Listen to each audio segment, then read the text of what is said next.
So lightning talks will be 5 minutes maximum. Yeah, let's start. Okay, so yeah, I'm talking about file access authorization, and I have basically a concept for that, and I'm mostly asking for feedback here. So first about me, I'm Alyssa, I use she, her pronouns. I'm a DevOps engineer at Jonas & der Wolf, which is a small medium-sized software consultancy in Berlin, and I'm also a freelance system engineer consultant. We ran into a problem about serving files from our server. So we have file fields in a monolithic Django application that is running behind an Nginx server. We are running in a somewhat constrained network environment, so we cannot really use Amazon S3 buckets or similar services. And we wanted to avoid hosting additional software like MinIO because this just adds complexity. It makes it more difficult to maintain the whole infrastructure. And we really just had the few files that users uploaded that we wanted to serve. And our question was, how can we actually add authentication and authorization to access to these files? So if you look at the Django tutorials, they usually just ask you to put them in the media folder and then make the media folder available with Nginx, but they don't really talk anything about like managing the access to these files. So I searched around the web and I did not really find any good solution for that. If you know a good solution, please let me know. But we basically wrote our own solution. That solution works mostly on view classes that have first a public view that is just the normal access as you know it for like public files that everyone may be able to see, like user profiles or stuff like that. And then there's also protected views that may either require at least authentication that users need to be logged in, or even authorization that only for like certain users can view a certain file. And this is based on X-Axel redirect and uses Nginx internal locations. So these are still served via Nginx, but they aren't accessible from the outside if you aren't authorized to do so.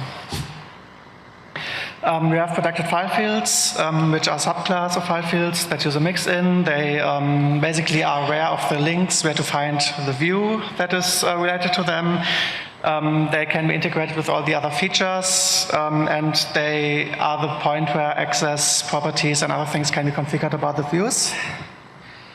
There's a registry for protected file fields, so this avoids using the same directory for multiple purposes. This keeps track on which files are stored where, so you have a bit of data governance, so you actually know what kinds of information you are storing in your files that users are uploading. And they can also automatically generate the URLs entry for all the different views you use for these files. There's protection classes that are mostly based on Kevin Mitnick's 4 classes like public, internal, private, and confidential.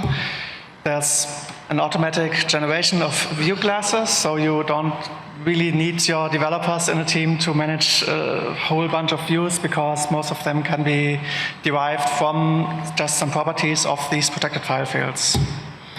And I'm now at the point where I would like to open source this library because it's basically a whole framework that I built there. And I really need feedback on this, like what are actual use cases outside of our own organization and our own projects. And so I'm just asking you to, if this is an issue that is affecting you that you would like to talk about, or you know any other framework that I didn't find, like please talk to me. So you can either send an email or come to my website to find other means of contact, or just talk to me at this conference. I'm only here until tomorrow evening, so yeah. Okay, I can speak here while he's preparing everything. We start. So, yeah, we are David, Miguel, and Arthur, and me, Alex. So we want to ask you if you had enough time visiting Vigo and surroundings. I think that I'm going to talk from here. So if not, you will have a second chance. This year in October, will be the PyCon the Python Spanish conference in Vigo. Again, will be the 4th, 5th, and 6th of October. No, that's fine, no problem. So will be a really big conference as usual with Python. Will be more than 800 developers. We will try to reach even 1,000. We don't really know. Spanish Python, the PyCon is really big conference. We will have people from mostly, of course, from Spain because it's Spanish conference, but we will have English track as well. We will have workshops. Will not be only the 3 days of the conference. Friday, Saturday and Sunday, but also the previous week will be activities in the city. There will be people from different levels, from core developers in the Python core, but also from different communities, students. So it's a conference prepared for everyone. We are trying to be very diverse, very inclusive, bringing everyone together from companies and etc. The Python conference relay it's specifically in sponsorships, because the ticket also is very achievable and very cheap for everyone. And as well, well, the call for papers is open. Will be closing soon, but if anyone here is happy to join the conference as a speaker as well, it's very welcome. That would be great. And yeah, well, here's some of part of the team. There are more people. Today we don't have a women representative in here. Some of us are volunteers in the DjangoCon as well. Others are attendees. And so yeah, just to say that, we will be very happy to have you in the conference as well as speakers, sponsors, or attendees. That would be great. And yeah, thank you. If you have any questions, you can reach us these days. And I think that's everything. Thank you. Hello. My name is Alexander. I am from a company named DjangoCon. We're based in Ukraine, but it's like irrelevant for now. I want to talk a little bit about custom, very practical solution for a very common problem that I faced a lot lately, which is like cloning for the Django instances.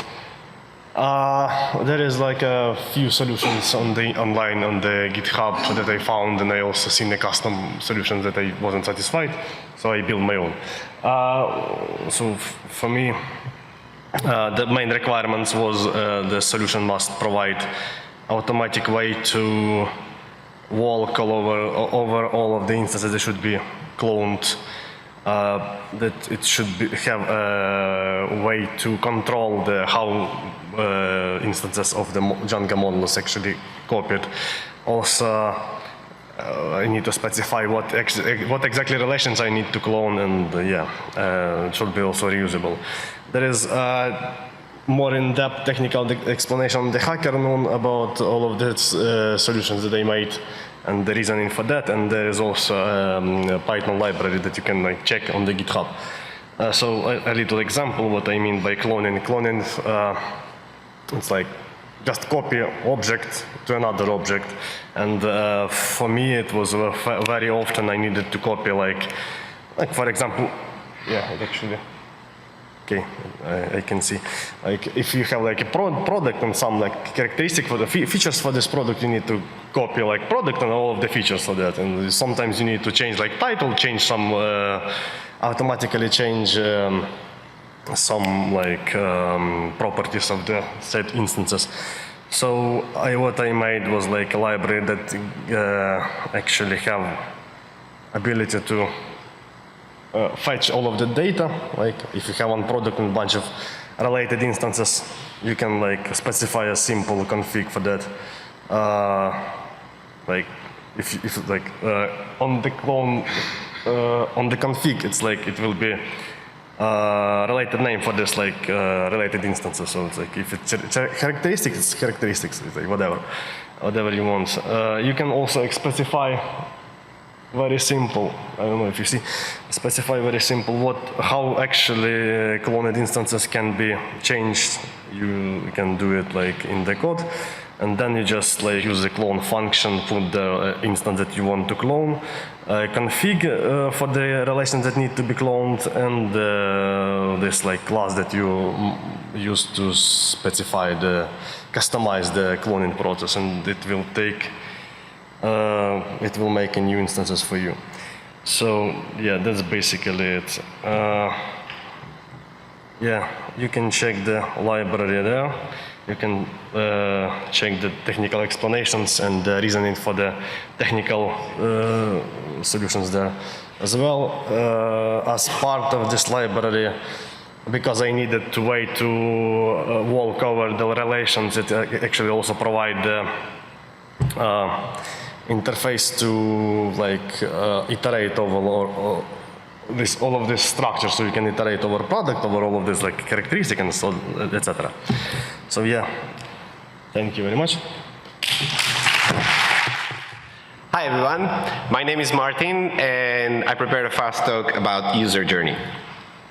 So I'm the founder and CEO of Optimist Studio. There is a reason why our logo goes outside of the box. So we help companies succeed by solving business and tech problems with customer-centric approach. So essentially we do Django development, but we also heavily focus on user experience. So I'll share with you why I want to do that talk. But so first of all, customer journey and user journey is very important. Of course, when we build, we all work for companies. We build software, and we always think about what's going to be the user experience. But why this talk here? Because usually backend developers are not UX designers, and not every company affords the possibility to have a UX designer in the team. And sometimes, let's face it, as backend developers, we have to touch front end, we have to think about the UX, and we have to suggest to our bosses, managers, clients, and so on, how to do that better. And not everybody who, like, I'm a backend developer, and I don't love touching front end, for example. I don't like doing CSS, but I have to also sometimes do it, and so I also have to often think about the UX experience of everything. So our approach, how we usually work, and I want to share this with you because we found this to be very helpful in the way how we process things, is when there is like a request for a task or like a mini project happening, new feature added, we like to first define what the problem is. So, we'll write like pretty extensive ticket on Jira or whatever. And then we do the design, which could be user experience design, could be user interface design, could be software architecture design, right? And only after that, we do the development. Because we figured, let's better walk through every possible step and, edge case while we define it. And then we design it, and after that, only we actually go and execute. So I prepared a bunch of questions here, and I would love inputs from the audience. So how customers find you, your company, usually on the internet? Anyone? Anything? Google, right? So SEO. So SEO is pretty important. So SEO is like, of course, one of the first things that we think about. So we actually have a free service to evaluate like SEO and the UX of companies and like just websites. So this is like the first more evident thing that we think about how customers find us. But I don't know if you saw the talk of Will yesterday. He talked a lot about distribution and just marketing your company and just bringing it out there to people, and that they will be aware of what you're building. And then this leads them through certain path of their user journey, right? So other ways that customers can find you is through cold outreach, right? Probably you have like a sales or business development team that maybe takes care of that, to set up ads and lead magnets, social media as well. Of course, like you could be very active, post videos online and so on. Or let's face it, through recommendations. So often a company could be referred to by another one, or just you hear about somebody from a friend. So why I'm sharing all that is just to probably think about a side project you're running or the company that you're running, and consider how customers find you and what's the next step when they find you. So what are the most important aspects to consider on your website? I think, and that's what we think with our team, and that's what we've identified as helpful, but if you have more feedback, please talk to me. I would love to discuss more on this. So some of the things that we think are very important on the website are copy, UI, UX, and clear call to action. So essentially, if a website is not functional, it's not going to be great, right? Like, if you don't have a clear call to action, probably the users would not know, okay, like it's a nice company, nice website presentation. What am I supposed to do next? So just, again, like just thinking about what's their experience once they come on your website, and then what aspects are important about your customer's experience when they use your systems or service or product. So there's like so many factors there, right? Like it could be performance and so on, but for example, just an idea is to map what's the current user experience and map it to what you want to be the ideal user experience. Software performance, of course, like how fast it's loading, the tool, the SaaS, or whatever you're building for your users. Is there process automation? For example, you know, like they place an order, do they receive an automated email? Is it something that enhancing their experience, right? Good communication with the customer. And of course the infrastructure, because that impacts performance. And lastly, how to encourage the customers to recommend you after using your service. So say they've consumed your product or service, and you know, you can do affiliate programs, email campaigns, and follow-ups. We have an article that you can go in depth and check it out online. Thank you. Thank you. It's a borrowed laptop. So I thought I'm going to give a reaction to today's keynote by the excellent keynote by Mary. So this is like a conversation, because she gave an excellent keynote, which I think was very well connected to my talk yesterday. And then I asked a question, and then she replied, and then she asked another question, and then I wanted to have a follow-up, but that was the room for questions and not for comments. So this is the follow-up comment. So this is, I imagine, like two birds speaking, what is happening here. And the follow-up is about this. I asked a question about where are these people who are conscious about the problems that may be caused by AI, and her answer was, people, engineers in DeepMind and in OpenAI and that sort of places should be the ones who should initiate this conversation wider in the society. And I made a face, which you didn't see, and it was like, meh.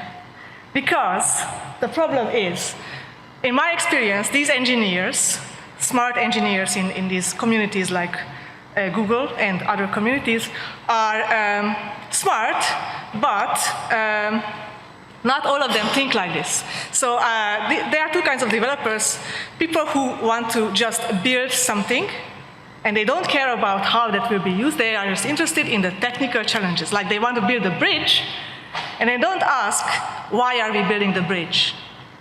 And unfortunately, most of the developers are like that. And what I would like to see is more developers who are also asking, why are we building the bridge? What are the consequences, intended and unintended consequences of building a system, a bridge, or anything else, engineering-like? So, I observed this problem already years ago, because I had this discussion inside Google a lot of times, especially starting in 2018, where there were some ethical problems that I deeply care about, which is inside Google. And I know that this is recorded, so I cannot say too much about that. But you should Google the term Project Maven 2018. It's a contract between Google and the United States Department of Defense. A lot of us were really not happy about that contract going on. So what we did is we protested. And we reached some results with trying to stop Google of doing this, but in the end, we were not as strong as the company and the pressure from the shareholders. So that will not work. That's the problem, that will not work. So what can we do? Well, I'm trying to do something, and I created an ethics community, that group of animals talking. Inside Google, I co-founded an ethics community where engineers are thinking about the tech ethical aspects of the things that we are building. And I encourage all of you to do the same, especially if you are working at a big or medium-sized company, to do the same and organize together and put pressure on your employer so that they don't do unethical or questionable things, especially in this new world where AI he's having such an impact on everything, not just tech, but everything in society. The question is, I ask every day, and you might ask now, then why am I actually still at Google if I have ethical concerns about the work I'm doing and about the company? Well, I looked around that white forest at other big tech companies, and the thing is, other big tech companies are not better. In fact, they are somewhat worse. For example, Google still has some internal transparency, but Amazon and Facebook and Apple does not. And this is getting worse and worse.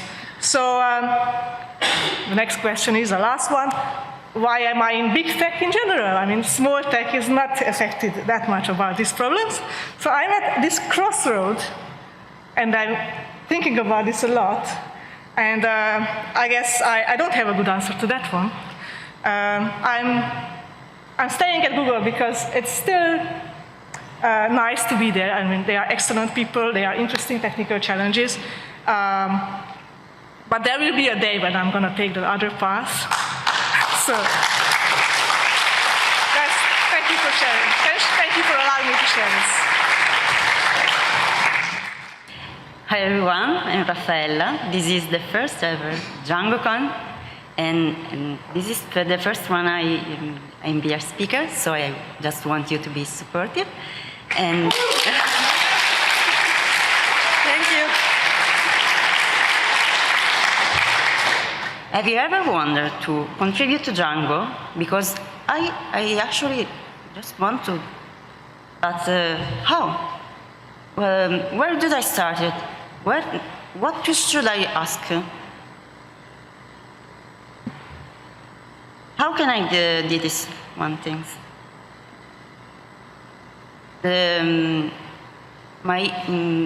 My option is going to the DjangoCon Space program. What's this? This is a mentorship program where all participants are going to be split inside a group. So they will be led by a mentor, and there will be a navigator, a captain, and with a small group, we'll be able to achieve more different kind of work. And I think it was really a great idea to contribute and enjoy the community. I really want to really a big thank you to my teammate Mo, my other teammate Pradman. There was a lot of people that will help you, because one of my problem was. What if I ask a silly question? There's a lot of the thing I don't know. I should really do this one things, and inside the program I understand there were no silly question, and I encourage all of you, if you want to contribute for the first time ever, to apply to DjangoCon Space. If you want to mentor, or if you're going to be a participant, we are willing to find new captains, new navigator, and of course, new Djangonauts. If you want some more info, you could check this out. Thank you. All right, so let's play a game. I have 3 very easy questions for you to guess. First one. Which city is this one? It's not Prague. No, not Zurich. Florence, no. Geneva, no. Stockholm, no. There is a hint here. There's a flag on top. Lucerne, no, but close to it. Zug, no. Very close to it. Lugano. No, Geneva. German speaking. Yes, Basel. The second question, this one. I think this one is easier, right? Yes, Dublin. And the final one? Yes, now Prague. And now I have a question, and it's for a prize. The fastest one can win this beautiful cookie cutter, so you can make Python cookies to your friends.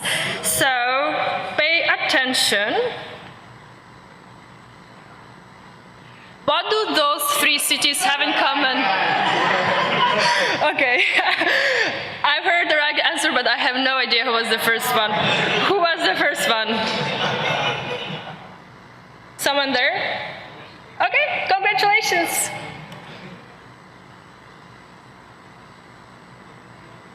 EuroPython.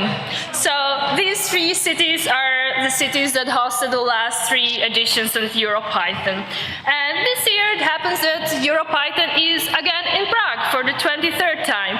What you can look forward to is more than 120 talks, 6 parallel tracks, 16 tutorials, 10 posters. We have 6 keynote speakers, and if you're interested in the schedule, you can scan this QR code.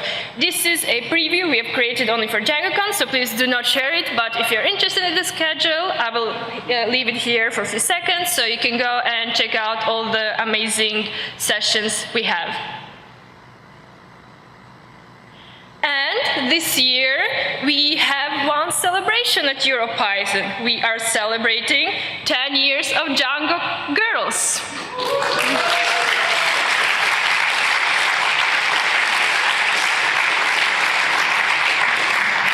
Django Girls were created 10 years ago at EuroPython in Berlin, and as this year is the 10th anniversary, we are hosting a Django Girls workshop. So if you would like to attend, please go to our website and sign up for it. So EuroPython, as said, it's a week of all things Python. There will be 2 days of tutorials and workshops, 3 days of conference talk. After it, there are sprints. If you want to find out more about EuroPython, you can scan this code, or you can go to europython.eu and find more info. Thank you, and hope to see you all in Prague.